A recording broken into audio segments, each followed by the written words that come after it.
Muy buenos días, estimados oyentes. Hoy nuevamente le damos gracias a Dios porque nos permite en esta mañana poder juntos leer el Salmo 74 del 1 al 9 y meditar en él. El tema de nuestro devocional es dolor por el desamparo y el propósito es que los oyentes puedan apreciar que hemos sido elegidos y redimidos como pueblo de Dios. Si podemos ahora juntos leer el Salmo 74, por favor, ahí donde se encuentra, si pueden abrir sus Biblias y juntos vamos a leer. La versión que voy a leer es la NTV, la Nueva Traducción Viviente, y dice así: Oh Dios, ¿por qué nos has rechazado tanto tiempo? ¿Por qué es tan intensa tu ira contra las ovejas de tu propia manada? Recuerda que somos el pueblo que elegiste hace tanto tiempo, la tribu a la cual redimiste como tu posesión más preciada. Y acuérdate de Jerusalén, tu hogar, aquí en la tierra. Camina por las espantosas ruinas de la ciudad. Mira cómo el enemigo ha destruido tu santuario. Allí tus enemigos dieron gritos victoriosos de guerra. Allí levantaron sus estandartes de batalla, blandieron sus hachas como leñadores en el bosque. Con hachas y picos destrozaron los paneles tallados, redujeron tu santuario a cenizas, profanaron el lugar que lleva tu nombre. Luego pensaron: destruyamos todo. Entonces quemaron por completo todos los lugares de adoración a Dios. Ya no vemos tus señales milagrosas, ya no hay más profetas y nadie puede decirnos cuándo acabará todo esto. Muy bien, ahora vamos a pasar a la introducción de nuestro devocional. Aquí vemos un clamor por liberación cuando el templo estaba siendo profanado, destruido. Es un salmo masquil, no de David, sino de Asaf. ¿Quién era Asaf? Él era un levita y un músico en el tabernáculo. La mayoría de los comentaristas creen que este salmo se refiere a la destrucción de Jerusalén por Nabucodonosor y sus ejércitos babilónicos en el 587 a.C.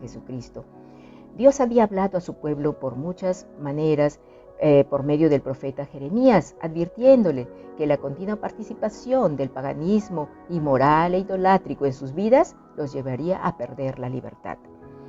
En el verso 1, el salmista dice: Oh Dios, ¿por qué nos has rechazado tanto tiempo?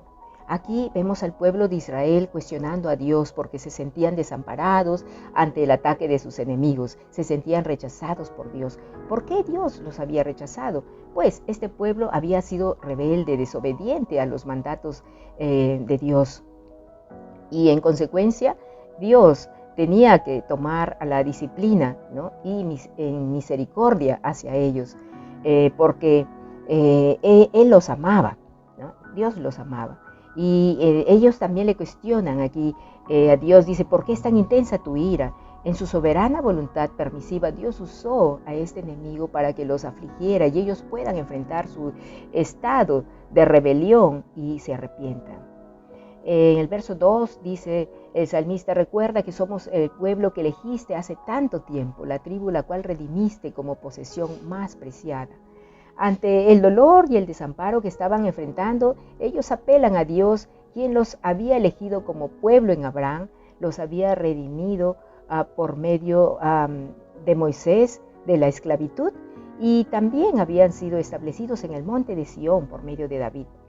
Entonces, con mucha más razón, ellos tenían que haber cumplido con sus deberes, así como vemos que reclaman sus derechos.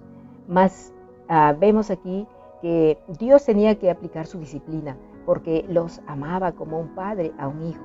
Así dice en 2 Samuel 7:14: yo seré su padre y él será mi hijo.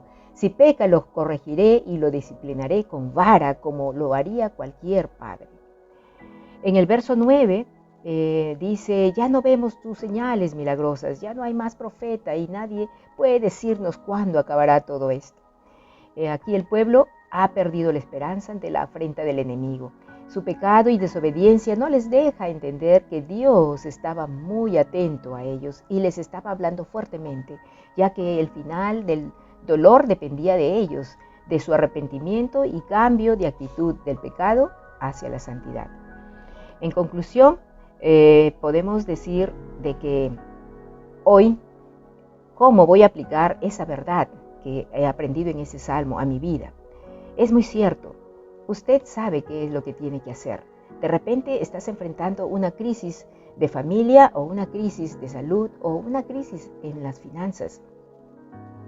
Si eres creyente, recuerda que tú has sido elegido y redimido por Dios, ¿no? Eres su posesión especial. Entonces dejemos el resentimiento contra Dios y contra las personas y aprendamos lo que Él quiere enseñarnos en este tiempo. Porque una vez que lo hayas aprendido, entonces Él te honrará. Y si alguno de los oyentes todavía no conoce a su Creador, no conoce a Dios como su Padre, entonces quiero decirle que es el tiempo donde usted puede acercarse a Él, porque usted ha sido creado a su imagen y semejanza, y Él le está buscando y desea sacarlo del dolor y la desesperación en que se encuentre, y quiere darle salvación y vida eterna en Cristo Jesús. Muy bien, ahora tomemos un tiempo para orar y oremos con esos 3 motivos. Primero, que nos alejemos de todo pecado, de idolatría y de inmoralidad que nos alejan de Dios. En segundo, que cultivemos nuestra fe y esperanza a través del estudio de la palabra y de la oración diaria. Y tercero, que demos gracias a Dios por habernos elegido como su pueblo para proclamar su salvación. Dios les bendiga, amados oyentes. Les deseo una excelente semana con Cristo. Muchas gracias.